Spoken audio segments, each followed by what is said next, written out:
السلام علیکم ورحمۃ اللہ وبرکاتہ۔ میں یہ جو ویڈیو بنا رہا ہوں، یقین مانیے گا میرا اس ویڈیو کو بنانے کو بالکل دل نہیں چاہ رہا تھا،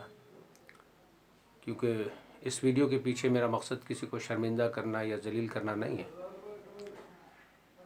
بلکہ احساس دلانا ہے اور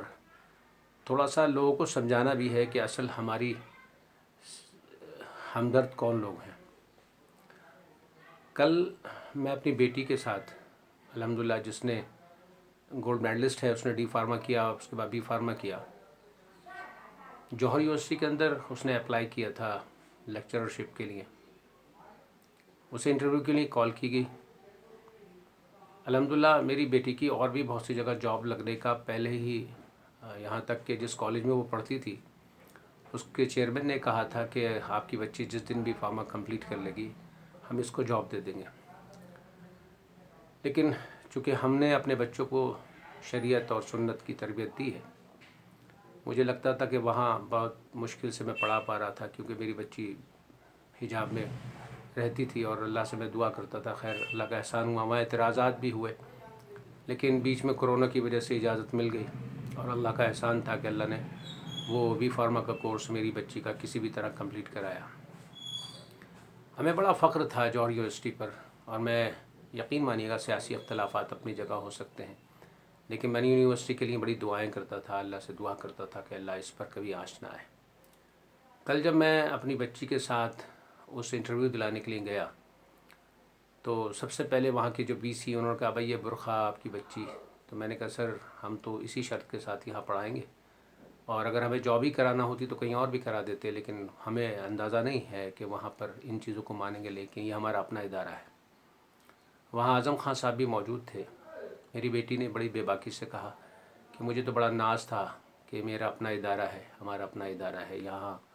ہم بڑے فخر کے ساتھ اپنی شریعت کی پابندی کے ساتھ میں یہاں پڑھا سکتی ہوں۔ میں گولڈ میڈلسٹ ہوں یہاں سے، میرے پاس آپ چاہیں گے تو میں ویڈیو آپ کو فراہم کر دوں گا جہاں میری بچی نے گولڈ میڈل حاصل کیا ہے۔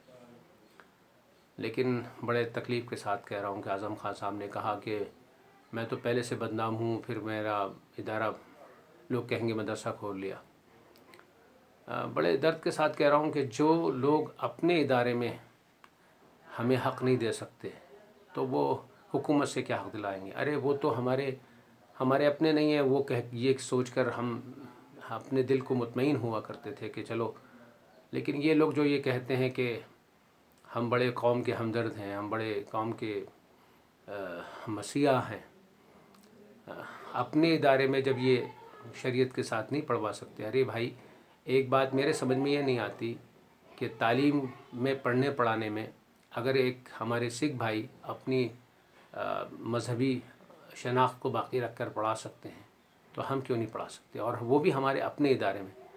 بڑا فخر کرتا تھا، اللہ سے دعا کرتا تھا، اور آج بھی کرتا ہوں۔ میری کوئی خدا نخواستہ یونیورسٹی کے لیے اللہ تعالیٰ سے میری دعا ہے کہ اللہ اس کو ہمیشہ باقی رکھے، کیونکہ وہ قوم کا سرمایہ ہے۔ جب بھی کبھی اس پر کوئی تکلیف آتی تھی تو باوجود سیاسی میرے بہت سے اختلافات ہیں، لیکن میں یونیورسٹی کے لیے دعا کرتا تھا۔ لیکن یہ جو کل ہوا اس کے بعد بڑا دل ٹوٹ گیا، اور میں یہ کہوں گا کہ جب آپ اپنے ادارے میں ہمیں حق نہیں دے سکتے تو آپ کرسی پر بیٹھ کر ایوان اسمبلی میں یا ایوان پارلیمنٹ میں ہمارے حق کی بات کیسے کر سکتے ہیں؟ شاید جو آج آپ کے ساتھ ہو رہا ہے وہ اسی میں سمجھتا ہوں دوغلے انداز کی وجہ سے ہے۔ اللہ تعالیٰ، بس میرا یہ مقصد ویڈیو بنانے کا کسی کو شرمندہ کرنا نہیں ہے، بلکہ ہمیں احساس دلانا ہے کہ ہم اپنے جائز حق کو، جو ہمارے فنڈامنٹل رائٹ ہیں، رائٹ ٹو چوائس ہمیں کانسٹیٹیوشن نے دیا ہو، اس کو لینے میں کیوں ہچکتے ہیں، اس کو کرنے میں کیوں ہچکتے ہیں۔ میں یہ نہیں کہتا کہ جو بہنیں ہماری اس لباس کو نہیں پہننا چاہتی ان کو مجبور کیا جائے، لیکن جو خوشی سے پہننا چاہتا ہے، جو شریعت کی پابندی کرنا چاہتا ہے، اس کو کیوں روکا جائے، جبکہ ہمارے کانسٹیٹیوشن کے اندر رائٹ ٹو ریلیجن میں ہمیں آرٹیکل 25، 26، 29 میں اس کی اجازت ملی ہے، اور پھر ہمارے اپنے ہی اگر حق نہیں دیں گے تو ہم غیروں سے پھر کیسے شکایت کریں؟ جزاک اللہ۔